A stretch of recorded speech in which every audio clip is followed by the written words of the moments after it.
जय हिंद, जय भारत। एक बार फिर से स्वागत करता हूं आप सभी लोगों का आपके अपने चैनल पर।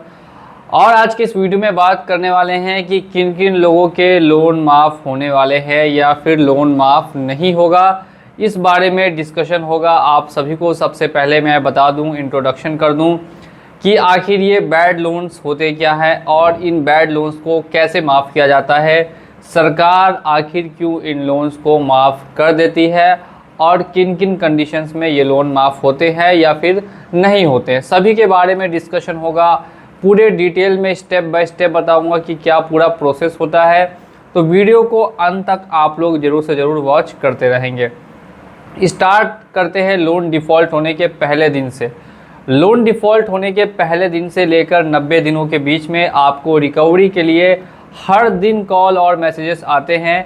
और जैसे ही 90 दिन कंप्लीट हो जाते हैं तो अकॉर्डिंग टू आरबीआई गाइडलाइंस 90 दिन के बाद आपके लोन अकाउंट को एनपीए घोषित कर दिया जाता है। अब इस एनपीए का मतलब क्या होता है ये भी मैं आपको बता देता हूँ। एनपीए का मतलब होता है नॉन परफॉर्मिंग एसेट, यानी कि जो आपका लोन अकाउंट है उसमें एक भी रुपया आ नहीं रहा है, तो कोई फ़ायदा बैंक को नहीं पहुँच रहा, तो बैंक ने उस लोन अकाउंट को एनपीए घोषित कर दिया। अब एक बार अगर कोई लोन अकाउंट एनपीए घोषित हो जाए और किसी भी बैंक में अगर एनपीए का रेशियो ज़्यादा बढ़ जाता है तो इससे फिर बैंक का जो ट्रस्ट होता है वो कम हो जाता है। लोग उस पर ट्रस्ट कम करते हैं, सोचते हैं कि इस बैंक का ज़्यादा पैसा डूबा हुआ है। तो ऐसे में फिर बैंक क्या करती है कि एनपीए रेशियो को कम करने के लिए 3-4 महीने और जब कंप्लीट हो जाते हैं, यानी टोटल 7-8 महीनों बाद राइट ऑफ की कैटेगरी में डाल देती है। और जितने भी राइट ऑफ हुए लोन्स हैं उन्हीं को हम लोग बैड लोन्स बोलते हैं। फिर से मैं बता देता हूं, जो लोन राइट ऑफ हो जाते हैं बैंक की भाषा में उनको बैड लोन्स कहा जाता है, यानी कि ना तो उनका सेटलमेंट हो पाया है ना ही उनसे कोई भी पैसा रिकवरी हो पाया है 7 से 8 महीने में। अब टोटल जो बैड लोन्स थे 2025 के फाइनेंशियल ईयर तक के एंड तक, तो ये था आपको 7,000 करोड़ रुपए के आसपास। और जो टारगेट है रिकवरी करने का वो है 40% का। 40% का मतलब होता है 2800 करोड़ रुपए की रिकवरी करनी है। लेकिन अभी अप्रैल से लेके अभी आप लोग जानते हैं अक्टूबर का महीना चल रहा है और अभी तक जितनी रिकवरी हुई है वो है सिर्फ और सिर्फ 10%, यानी कि 700 करोड़ रुपए की रिकवरी हुई है। और वो रिकवरी कैसे होती है? वो रिकवरी वन टाइम सेटलमेंट करके होती है, लोग अदालत में होती है, मीटिंग्स वगैरह करके होती है। इस तरीके से धीरे धीरे करके बैंक्स बैड लोन्स को रिकवर करती है। तो टोटल 10% रिकवर हो चुका है। जो टारगेट बना था 7,000 करोड़ का, उसमें से मात्र 700 करोड़ रुपए ही रिकवर हो पाए हैं। बाकी जो टारगेट है अभी वो कंप्लीट नहीं हुआ है और इसी टारगेट को कंप्लीट करने के लिए अब समय काफ़ी कम बचा है। फाइनेंशियल ईयर एंड हो जाएगा मार्च के लास्ट तक। अब यहाँ से क्या है कि बैंकों पे प्रेशर ज़्यादा बनेगा, एनबीएफसी कंपनीज पे प्रेशर ज़्यादा रहेगा क्योंकि टाइम कम है और टारगेट ज़्यादा है।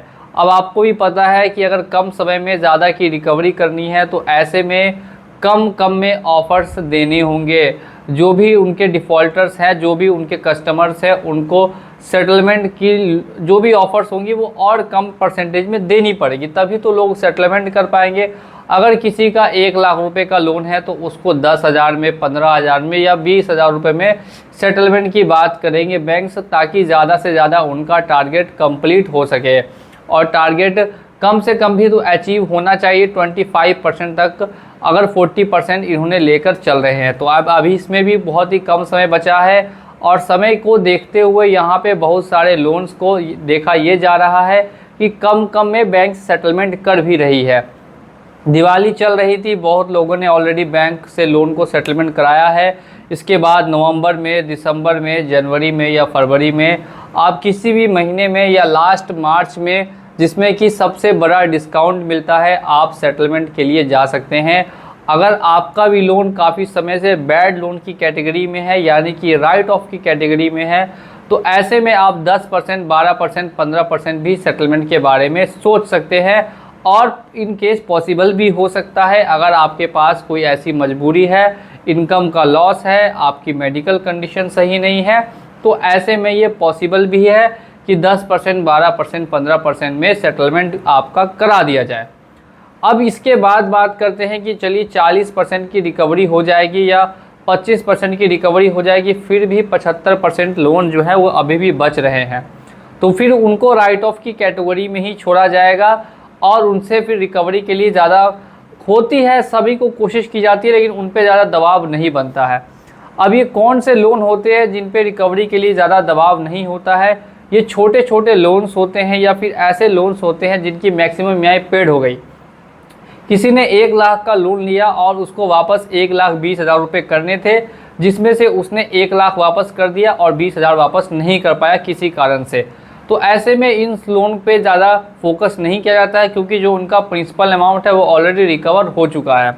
तो ऐसे बहुत सारे लोन्स देखने के लिए मिलते हैं। ये अगर राइट ऑफ की कैटेगरी में चले भी गए तो इनको साइडलाइन कर दिया जाता है। केसेस वगैरह सेक्शन 25, सेक्शन 138, सेक्शन 316, सेक्शन 318 या किसी और तरीके की धारा से भी फ्यूचर में केस देखने के लिए नहीं मिलता।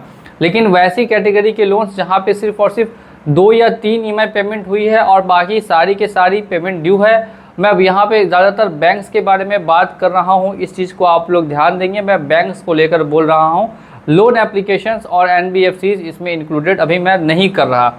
तो ऐसे में यहाँ पे बैंक फिर सेक्शन 25 या सेक्शन 138 या सेक्शन 316, 318 का केस डाल सकती है कि भाई मेरा ज़्यादा पैसा लिया गया है, उसमें से थोड़ा सा ही बस रिकवर हुआ है और पूरा तो अमाउंट अभी बचा हुआ है। तो ये हो सकता है इन फ्यूचर में। फ़िलहाल मैं ऑलरेडी बता चुका हूँ कि क्या आपको ध्यान रखना है कि अगर आपका लोन भी बैड लोन की कैटेगरी में है तो आपको सेटलमेंट का अच्छा ऑफ़र आने वाले समय में मिलने के 100% चांसेस होंगे, अगर साल 1.5 साल से लोन आपका डिफ़ॉल्ट चल रहा है तो। अब दूसरी चीज़ यहाँ पे आपको क्या ध्यान रखनी है कि अगर आपका लोन है जिसका आपने मैक्सिमम ईएमआई पेमेंट कर दिया है, कुछ ईएमआई पेमेंट नहीं कर पा रहे हैं और उसको काफ़ी समय से डिफ़ॉल्ट रखा है, तो और आने वाले फ्यूचर में भी आप उसे डिफ़ॉल्ट रख सकते हैं, कुछ कंपनीज या कुछ बैंक्स को छोड़ के।